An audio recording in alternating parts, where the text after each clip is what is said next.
गणेशाय नमः। श्री सरस्वते नमः। प्रभु श्रीरामचंद्राय नमः। गताध्यायी निरूपण झाले, श्रीरामे दूता धाडिले, तयाने गुप्त रूपे श्रवण केले, ते निवेदिले परस्परा। तुमच्यामुळे हे लक्ष आमचं गेलं नाही. मग आपुले गृही जाऊन सकळ दुती केले शयन, ही तुके झाले असे कथन, आता ऐका पुढती शेष म्हणे वात्स्यायन। ऐके स्वस्थ करोनी मना, प्राप्त काळ उठोनी रघुरान, करी स्नानादी कर्माते। पांडुरंगा करू प्रथम मन दुसरे चरण संतांचे, त्यांच्या कृपादाने कथेचा विस्तार बाबाजी सद्गुरू दासुका। सकाळी उठल्याबरोबर देवाचं नामस्मरण घ्या. कोणत्या देवाचं नाव घ्या म्हणले? प्रभू रामचंद्र, नाही का? देवाचं नाव घ्यावं उठल्याबरोबर. कारण का आपल्या डोक्यात अनेक विचार असतात, मन केंद्रित करून एकत्रित करूनच देवाचं नाम स्मरण करावं, त्याच्यामध्येच खरं यश आहे. अशा प्रकारे वाच्य नाही का त्या ठिकाणी आपल्या शरणावर लागल्या. नित्य कर्म झाली आवनी, सुवर्णादी दाने करी, मग येऊनी सभे माधारी, सिंहासनी बैसला। आता या ठिकाणी प्रभू रामचंद्राबद्दल सांगताय. नित्य नेम काय असतं बाबा? सकाळी स्नान, उठणे, देवपूजा करणे आणि दानधर्म करायचा. आणि प्रत्यक्ष प्रभू रामचंद्र आपल्या सभेमध्ये बसलेले आणि सभेमध्ये काय चालले ते वृत्तांत ऐकण्यासाठी प्रभू रामचंद्र सभेमध्ये येऊन पुढे काय झालं ते सांगू लागले. केवळ या राम दर्शन, सकळ बैसती सभाजन, भरत आणि शत्रुघ्न, चामरे ढाळीती रामावरी। प्रभू रामचंद्र आपल्या सिंहासनावर बसले, नाही का? सभा भरलेली आहे, ऋषीमुनी आले. त्या ठिकाणी भरत आणि लक्ष्मण दोघे आहेत. तिसरा कुठे गेला? घोड्याच्या पाठीमागे गेले. शत्रुघ्न हा घोड्याच्या पाठीमागे गेला होता. त्याचबरोबर भरताचा मुलगा, नाव काय त्याचं? पुष्कर. पुष्कर. भरताचा मुलगा पुष्कर, तोही रथामागे आहे, घोड्यामागे आहे. चतुर सैन्य आहे, रथ, घोडे, हत्ती, पायदळ. अशा प्रकारे ते त्या ठिकाणी घोड्याच्या मागे आहेत. आणि इथं प्रभू रामचंद्र सिंहासनावर बसलेले आहेत. त्यांना चामर वारा घालतायत, अशी सेवा त्यांचे भाऊ करतात. घोडा सोडायची आधीची प्रकार। नाव आहे का तुमचं? चोपदार ललकारत, भाट बंदी जन स्तुती करत, मंगल वाद्य वाजती बहुत, सकळा आनंद पयासे। आणि अशा प्रकारे प्रभू रामचंद्र सिंहासनावर बसले. लक्ष्मण आणि भरत वारा घालतायत. अशी सभा घनदाट भरलेली आहे. आणि तिथे पुढे काय झालं ते सांगतात. वसिष्ठादी ऋषीश्वर, सुमंतादी प्रधान थोर, तैसेची बैसले सकळ वीरा, तये सभे माधारी। आणि त्या सभेमध्ये सर्व ऋषी आहेत, वशिष्ठ ऋषी आहे, नाही का? सभा घनदाट भरले, अनेक ऋषीमुनी आणले. आणि अशा प्रकारे प्रभू रामचंद्र सिंहासनावर बसले असताना अनेक ऋषींचा मेळावा त्या ठिकाणी बसला म्हणतात. तव दूत पातले साही जन, तया ते बाहेर रघुनंदन, मग एकांती नेऊन पुसता झाला तया ते। आता सभा भरलेली आहे, परंतु कालच्या आपण ऐकलं की रामाने काय केलं होतं? 6 दूत मागे गावात पडले होते अयोध्यानगरीमध्ये. कोण काय म्हणतं, कोण काय म्हणतं आपल्यासाठी. तर त्या 6 जणांनी जे काही बातमी आणलेली आहे, का आपण काय ऐकलंय, पहिल्यांदा काय झालं, दुसऱ्यांदा काय केलं, तिसऱ्यांदा. अशा प्रकारे या 6 जणांना रामाने काय घेतलं, बोलून घेतलं. पण सगळं नाही बोलले, एका बाजूला घेतलं. कारण का कोण काय चांगलं बोलतो, वाईट बोलतो, त्यापेक्षा त्या 6 जणांना प्रोग्रामच्या बाजूने घेतलेले आहे. आणि प्रत्येकाला विचारायला सुरुवात केली, कोण काय म्हणा हे मला सांगा म्हणताय. हे दूत हो संपूर्ण, माते काय म्हणती जना, कैसेची सीते लागून, वर्णिती की निंदिती। आणि अशा प्रकारे प्रभू रामचंद्राच्या 6 जणांना विचारायला सुरुवात केली. बाबा आता तुम्ही गावात गेले, फिरलं आणि काय चौकशी केली, कोण कोण काय म्हणतं, कोण आमची स्तुती करतंय, कोण आमची निंदा करतंय. कारण काय जगामध्ये चांगल्याची स्तुती होते, चांगली निंदा पण करतात, नाही का? कारण काय आपल्याला माहिती आहे की चांगल्या झाडावर लोक दगड मारतात, बाबळे पुढे झाडावर दगड मारत नाही. तसं चांगल्याची निंदा करतात. तसं याने प्रभू रामचंद्र विचार, बाबांनो कोण कोण काय काय म्हणून मला सांगा. असं 6 लोकांना प्रभू रामचंद्र विचारतात. पुढं आमुचा प्रधानाधिका प्रती नगर जन काय म्हणती ते निवेदा मज प्रती निर्भय मन आणि करोनिया. अशा प्रकारे प्रभू रामचंद्र त्या 6 जणांना विचारतात काय ना आमच्याबद्दल प्रधानाबद्दल आमच्या सीतेबद्दल काय काय म्हणतात. अगदी निर्भयपणे काही घाबरायचं नाही. जे जे बोल असतील ते तुम्हाला निवेदन करावं. अशा प्रकारे प्रभू रामचंद्र त्या 6 सेवकांना बोलतात. ऐकोनिया रामवाणी 5 जण वदती हस्त जोडणी निशी माझी आम्ही फिरोणी श्रवण केले स्तुती आणि अशा प्रकारे प्रभू रामचंद्राने विचारलं. त्यापैकी 5 जणांनी काय सांगितलं किंवा देवा तुमचं कौतुक लोकांनी फार केलं म्हणले. सीतेचं आणि तुमचं आणि अत्यंत आनंदाने लोक राहत आहेत. अशा प्रकारे 5 लोकांनी प्रभू रामचंद्राबद्दल काय काय लोक बोलले ते आम्हाला सांगितले. हे प्रभो श्रीराम देवाधिदेव आपुल्या चरणी ठेवणी भाव नगरवासी जन सर्व कीर्ती आपुली गातात. आणि अशा प्रकारे 5 जण सांगायला सुरुवात केली. आम्ही फिरलो घरोघरी गावोगावी गेलो आणि तुमचं गुणगान ऐकलं. बरेच लोक तुमचं गुण गातात नाही का. अशा प्रकारे त्या 5 जणांनी प्रभू रामचंद्रांना जे जे ऐकलं होतं लोक ऐका बोलत होते ते त्यांना सांगू लागले. जे तेथे नारी नर यशवर्णिती समग्र की सूर्यवंशी रघुवीरा धन्य नृपवर श्रीराम. सूर्यवंशामध्ये जन्मले प्रभू रामचंद्र खरे धन्य धन्य बनले. कारण का त्याने एवढा पराक्रम केला. तुटला रावणाला मारलं, राक्षस मारले आणि अशा प्रकारे अत्यंत म्हणजे प्रभू रामचंद्राचे गुणगान आहे. त्या 5 जणांनी कुठं कुठं काय काय ऐकलं ते प्रभू रामचंद्र सांगू लागले. सगराधिका संपूर्ण पूर्वी झाले कीर्तिमान तयाहुनी रघुकुळ भूषण कीर्ती गाजे आपुली. त्या रघुकुळ तिलकाची कीर्ती फार वाढली म्हणले आता. कारण का तुमचं कार्य अलौकिक आहे आणि त्यामुळे सगळ्या जगतामध्ये गावामध्ये तुमच्या कीर्तीचं गुणगान करतात. अशा प्रकारे 5 जणांनी प्रभू रामचंद्राला सांगितलेलं आहे. जयाचे कृपे करुणा कृतार्थ झाले प्रजाजन अकाळी कवना नसे मरण दुःख दारिद्र्य अहो, त्या कळाले. रामाच्या राज्यामध्ये कोणा मरण नव्हतं. कारण रामजवळ आहेत ना. ज्याचा राम गेला तो संपला. जिथं रामजवळ आहे त्याला मरण आहे. तर त्या अयोध्येमध्ये त्या लोकांना मरण सुद्धा नव्हतं. अशा प्रकारे अत्यंत सुख समाधानाने आनंदाने लोक राहत होते म्हणतात. जैसी चंद्र सभा सकळ जगी प्रकाश निर्मळ अथवा भागीरथीचे जळ पृथ्वीवरी पसरले. ज्याप्रमाणे चंद्र आहे शीतल चंद्र आहे सगळ्यांना शीतल चांगलं देतं किंवा भागीरथी म्हणजे गंगा नदी आहे सगळ्यांचं पाप धुवून काढते. त्याप्रमाणे प्रभू रामचंद्र तुमचं कौतुक आहे, तुमचं गुणगान आहे. अशा प्रकारे त्यांनी बोलू लागले. तैशा परी तव कीर्ती पसरली सर्व जगती ब्रह्मादेव स्तुती करीती अति आनंदे करुणिया. अत्यंत आनंदाने सगळे देवदेवता सुद्धा तुमचं वर्णन करतात. ह्या नगरामध्ये जे जे लोक आहेत ब्राह्मण असो ऋषीमुनी असो हे सुद्धा तुमच्या गुणाचं कौतुक करतात. अशा प्रकारे त्या 5 जणांनी प्रभू रामचंद्राला सांगितलं म्हणतात.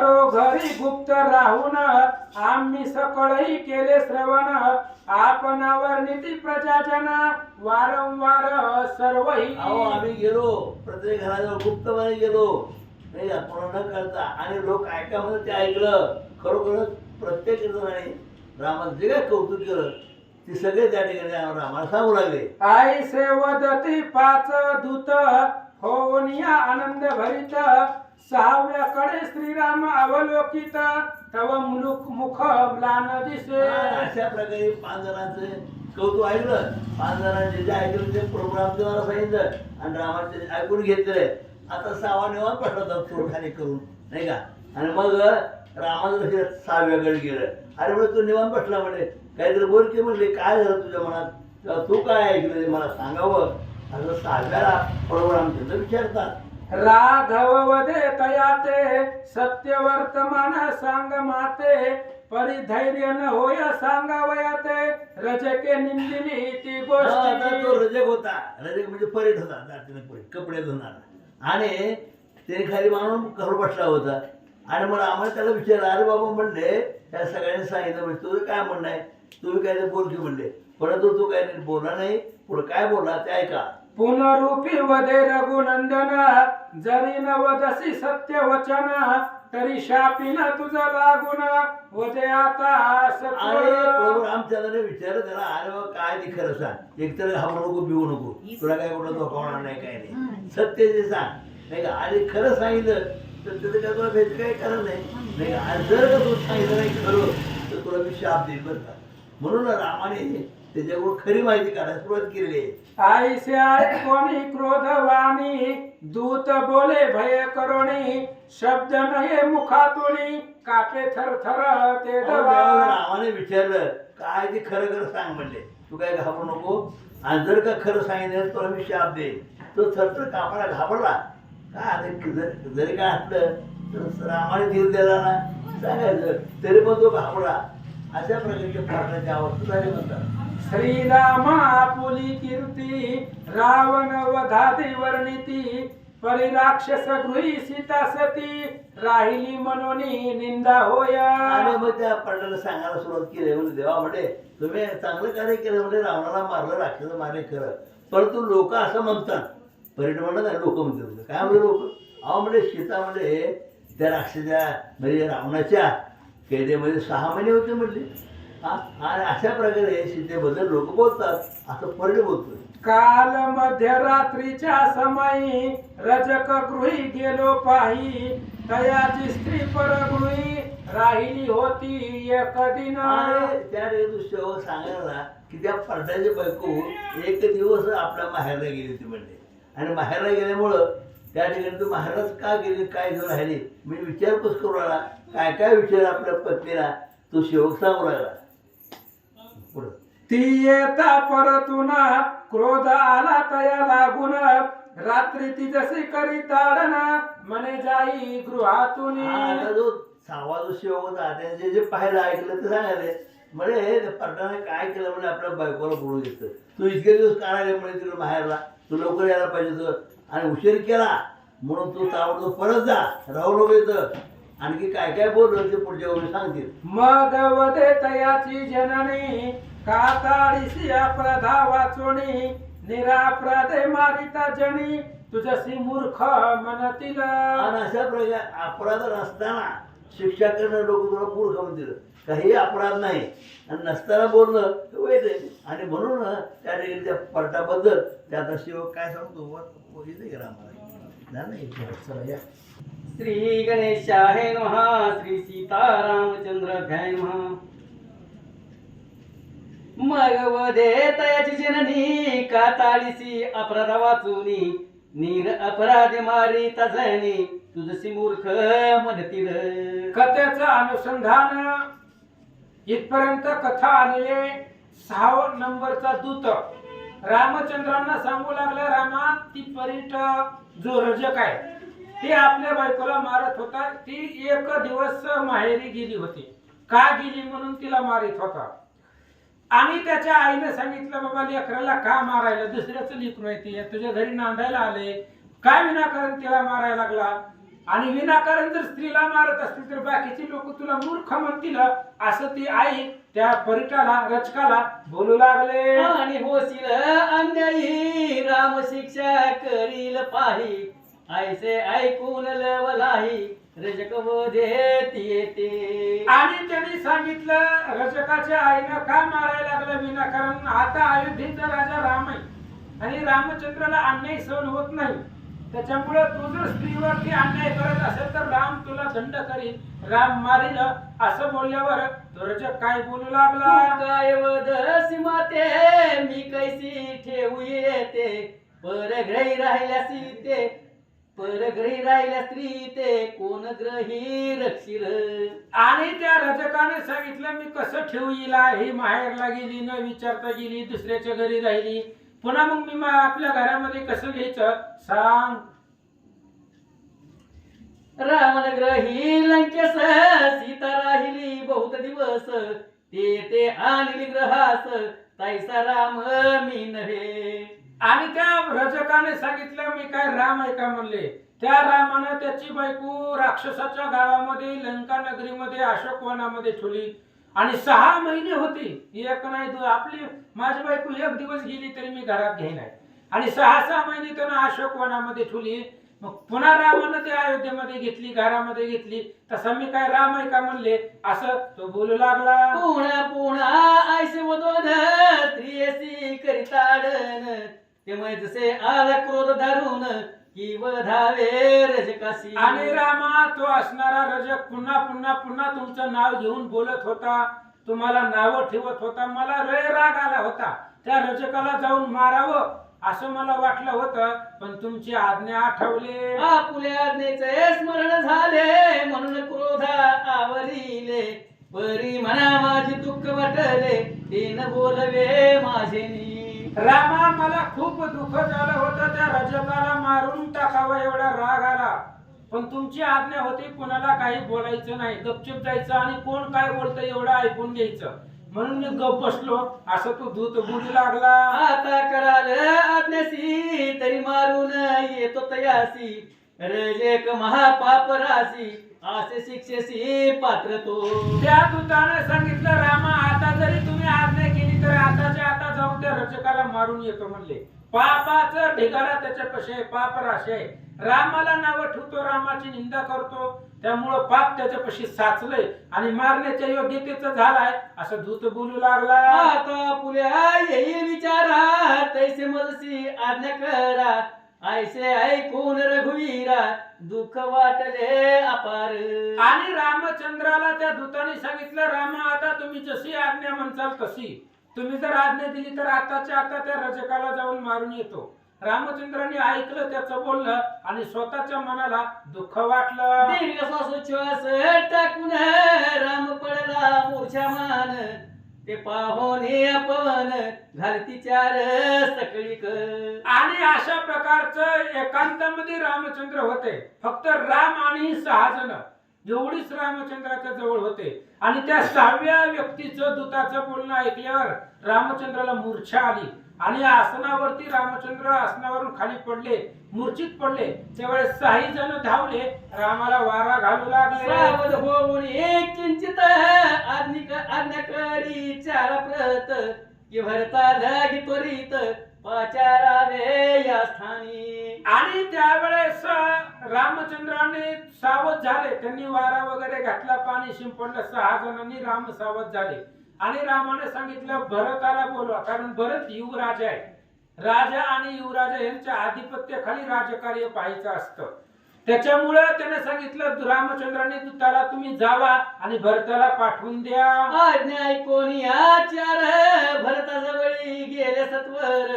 राम आज्ञा निवेदित साचार कैकई नंदन धावला.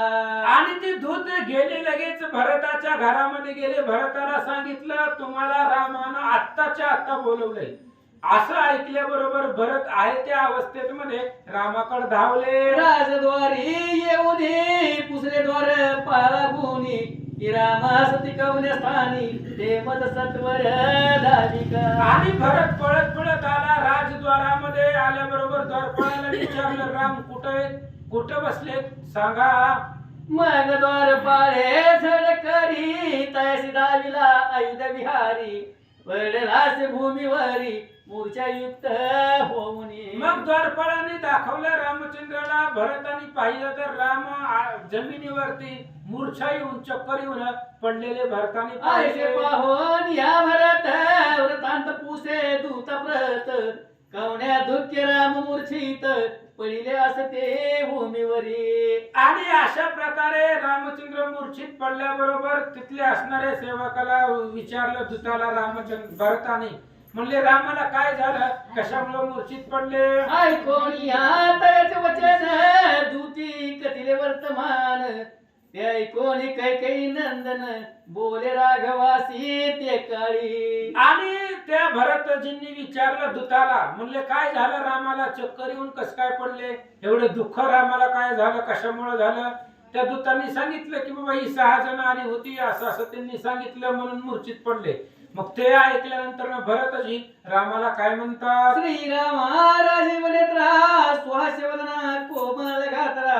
तया रजका पामरा कोण सत्य मानिल. आणि भरतजींनी रामाला सांगितलं, रामा त्या एका व्यक्तीचं ऐकून त्याचं असणार तुम्ही एवढं दुःख करून घ्यायला लागला. अहो कोण ऐकणार आहे त्याचं? त्याने जरी अयोध्येमध्ये सांगितलं तरी कोण विश्वास ठेवणार आहे? असं भरतजी बोलतात. मूर्खे निंदिले म्हणून का करिता दुःख आपण, तया लाग्या तवधीन निंदक दुष्ट पामराते. भरतजींनी सांगितलं, रामा ते एक जण बोलला म्हणून स्वतःला का दुःख करून घ्यायला लागला? ती रजकाची काय पात्रता आहे तुम्हाला बोलायची? अहो आताच्या आता जाऊन त्याला मारून येतो, त्याला मारले की सगळं डागच संपत आहे.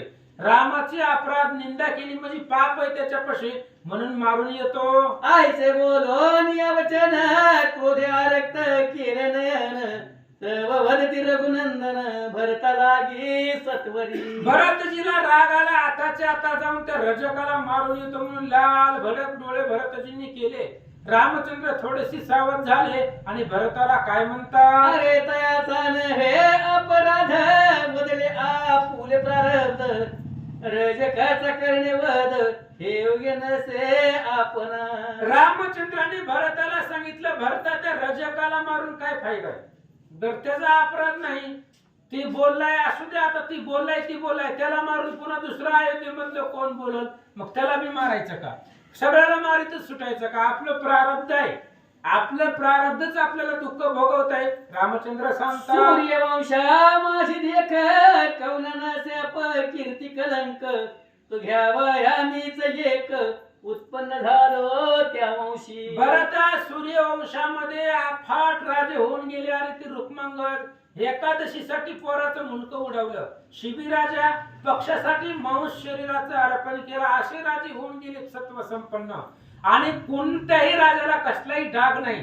मीच या कुळामध्ये सूर्यवंशामध्ये उत्पन्न झालो आणि स्वतःच्या चरित्राला डाग लावून घेतला, असं रामचंद्र बोलतात. गंगा यमुना संगम होता, गंग उदकाशी काळी मयव तत्वता, तैसे घडले मजसे आता, सूर्यकुळा डाग लाविला म्या. अरे गंगा यमुना सरस्वती त्रिवेणीचा संगम असावा आणि गंगेच्या पाण्यामध्ये काळं पाणी यावं, त्यावेळेस गंगेला डाग निर्माण होतो. काळं पाणी आहे म्हणून कोणी स्पर्श करत नाही. तसंच सूर्यवंशामध्ये मी जन्मलो आणि माझ्या चरित्राला डाग लावून घेतला. रामचंद्र बोलतात, लयाची अपकीर्ती सगळी जाण, तो जाणावा शवा समान, जेने बांधिले कीर्ती सनन, परलोक साधन तया घडे. अरे जो अपकीर्तीनं जगतो तो प्रेतासारखा आहे. अपकीर्तीपेक्षा मेलेलं बरं. आणि जो स्वकीर्तीनं जगतो त्याला परलोकामध्ये सुद्धा त्याचं यश गाजलं जातं. रामचंद्र सांगतात, परी मध लागला कलंक, हेच वाट ते महादुःख, आता मजसी विचार एक, सुचला असे बांधवा. आणि रामचंद्रांनी सांगितलं, भरता असं म्हणले जी झालंय ती झालंय. आता या गोष्टीवरती पर्याय म्हणून माझ्या मनामध्ये एक विचार आलेला आहे, ते तुला सांगतो. आपुला करावा प्राणघात, किंवा सीता सोडावी अरण्यात, ऐसे वधोनी रघुनाथ, ढळढळ नैनी अश्रू ढाळी. आणि रामचंद्राने भरताला सांगितलं, दोनच पर्याय आहेत ही डाग संपवण्यासाठी. एकतर स्वतःचा जीव स्वतः द्यावा, मरून जावं, किंवा मग सीतेला वनामध्ये अरण्यामध्ये सोडून यावं. एवढाच पर्याय माझ्यापाशी शिल्लक आहे. रामचंद्र बोलतात, कैकई नंदन, रजकाने निंदिले म्हणून, तयाचे भोले आपण, दुःख कासया करावे. भरतजींनी बोलायला सुरुवात केली, रामा एवढं दुःख का करायला लागला? एक व्यक्ती बोलतोय, बोलणारच असतं, लोकांचं काय बोलतच राहतात. त्याच्यामुळं एक जण बोलला म्हणून एवढं दुःख का करायला? भरत महाराज बोलतात, तयाचे वचन न मानी कोणी, दुष्ट वधला मिथ्यमानी, तयासी दंड करोनी, कलंक घालवी तो आपुला. भरतांनी सांगितलं, रामा त्यानं जरी अख्ख्या गावामध्ये केलं किंवा अख्ख्या गावामध्ये जरी बोलला तरी त्याचं कोणी ऐकणार नाही. त्याच्यामुळे तू काय खोटं बोलतोय, त्याचं खरं कशावरनं मानायचं? आताच्या आता जाऊन त्या रजकालाच मारतो म्हणजे सगळा डागच मुळून संपेल. भरतजी बोलतात, ऐकोनी भरत वचन, श्री रघुनंदने त्याला गुण, रजक वदनाचे भाषण, ते सकळ निवेदिले. आणि अशा प्रकारे भरत बोलल्याबरोबर रामचंद्रांनी त्या 6 नंबरच्या दूतानं जे सांगितलं होतं इत्यंभूत त्या रजकानं काय काय बोलला होता ते सगळं रामानं भरतजींना सांगितलं. ऐकून यावदे भरत रजक बदल असे उचित परी लंकेहून येत सीत प्रत दिव्य करिविले सत्यत्वे. आणि त्यावेळेस अशा प्रकारचं भरतजींनी ऐकल्याबरोबर भरताने सांगितलं ती खरं बोललाय म्हणले रामा. पण मला सांगा, ज्या वेळेस लंकेहून तुम्ही माघारी येत होता त्यावेळेस सीतेची अग्नी परीक्षा घेतलेली आहे, दिव्य घेतलंय. ही या लोकांना माहिती आहे का? अयोध्येतल्या लोकांना काही माहिती नाही. त्यांना सीता ही पवित्र सती आहे, अग्नी परीक्षा तिने दिलेली आहे असं भरतजी बोलतात. बळादी देवी ते अवसरी शुद्ध शुद्ध सीता नारी ऐसी वडली उपरी आपण आणले ती येते. रामा तिन्ही देवाने सगळ्या देवलोकांनी साक्ष दिली. अग्नीमधून सीतेने अग्नीमध्ये प्रवेश करून अग्नी परीक्षा दिली. चंद्र वंद्र इंद्र वरुण सगळ्यांनी साक्ष दिली. लक्ष्मण तिथं होता, हे लक्ष्मणाला सगळी गोष्ट माहित आहे आणि सगळ्या देवलोकांनी सांगितलंय सीता पवित्र आहे. स्वतः दशरथ आले होते तिथं आणि दशरथांनी सुद्धा साक्ष दिली की सीता पवित्र सती आहे आणि ती आहे म्हटल्याबरोबर तुम्ही तिला घरामध्ये घेतलंय असं भरतजी बोलतात. ऐसे असूनी रजके निंदिले आपण तयाचे सत्य मानिले आणि दुःख करिता वहिले हे मज वाटे आश्चर्य. रामा देव लोकांनी सांगितलं सीता सती आहे, पवित्र आहे. स्वतः तुमच्या वडिलांनी आपल्या वडिलांनी दशरथजींनी सांगितलंय, स्वर्गामधनं माघारी येऊन सांगितलंय सीता पतिव्रत आहे. चंद्र इंद्र वरुण यांनी सांगितलंय सीता सती आहे, अग्नी परीक्षा दिलेली आहे. ह्या सगळ्यांचं खोटं आणि त्या या कार्यजगाच तुम्ही खरं कसं म्हणायला लागलात असं भरतजी बोलतात. ब्रह्मादिकी स्तविली ऐसी आपुली कीर्ती त्रैलोक्यासी पवित्र असून सीतेसी लावी कलंक तो मूढ. आणि ब्रह्मादिक देव तिथं आले होते. युद्धकांडातला 68वा अध्याय वाचा. सगळे ब्रह्मादिक देव त्या अग्नी परीक्षेच्या वेळेस तिथं आलेले होते आणि त्या सगळ्या देवांनी सांगितले, ब्रह्मदेवांनी सांगितले सीता सती आहे, पवित्र आहे.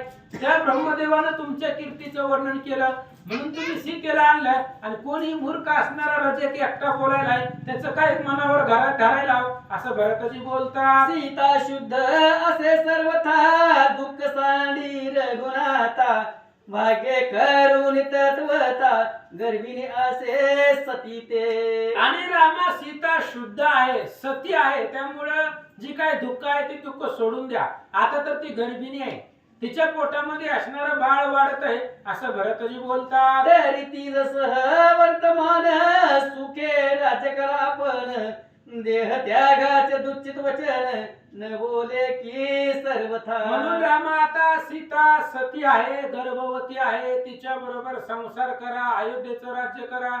जी काही लोक बोलतात त्यांच्याकडे लक्ष देऊ नका, भरतजी सांगतात. आपण वाचुनी आमोचे प्राण न राहती एक क्षण तैसीच झाले की आपणा वीण कैसी वाचन सर्वथा. रामा तुमच्याशिवाय आम्ही जगू शकत नाही. तुम्हाला जर काय झालं तर आम्ही जगणार नाही आणि जर तुम्ही आता आम्ही तुमच्याशिवाय आम्ही जसं राहत नाही तसं सीता तरी तुमच्याशिवाय कशी राहणार आहे भरतजी सांगतात. दीपा माझी स्नेह नसता कैसे राहील प्रकाश करता देवी तुझवी रघुनाथा आम्ही राहू कैसे परी. अहो रामा दिव्यामध्ये जर तेल नसेल तर दिवा विझून जातो, प्रकाश येत नाही दिव्याला, तेल लागतं त्या दिव्याला चालण्यासाठी.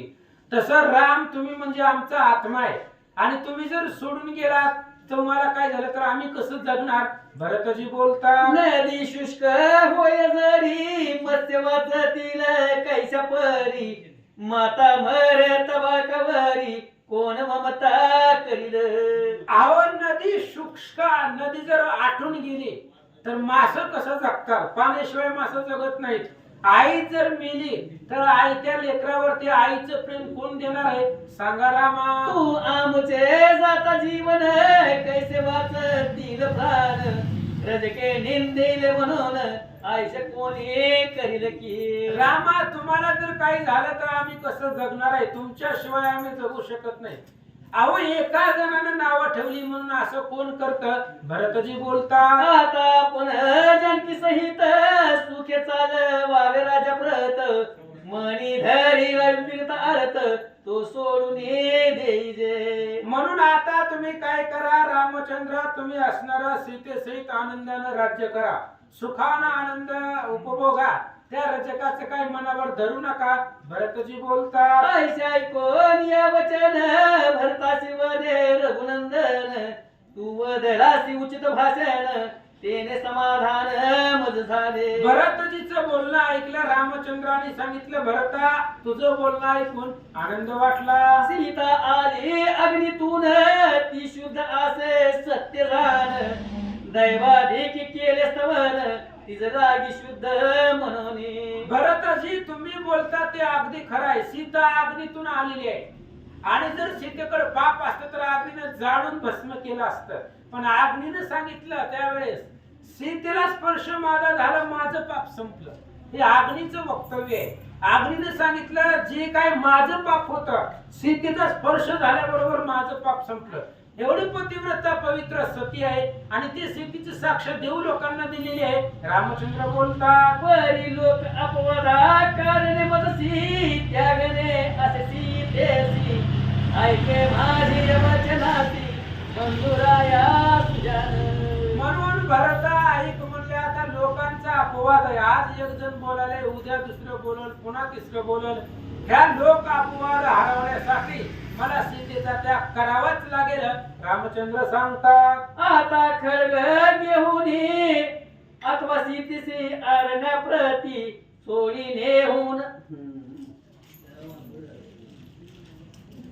आता खळग घेऊन अथवा सीतेसी अरण्याप्रती सोडी नेऊन माझे. असं म्हणले आता एकच काम करायचं म्हणले भरता, एकतर खडग घेऊन मला मारायचं, नाहीतर सीतेला अरण्यामध्ये सोडायचं.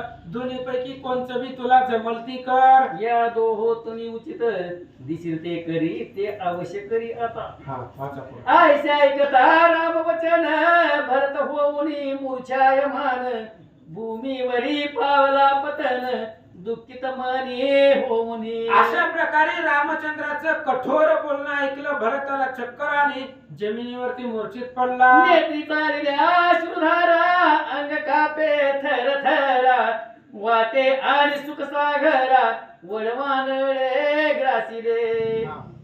आयशा आयशा परी दुःखित होऊन, पडलासे भूमी लागून, शेष मुख्य वासयन, ऐकता झाला कथानक. अशा पद्धतीने शेष महाराजांनी वत्सेन ब्राह्मणाला ही कथा सांगितली.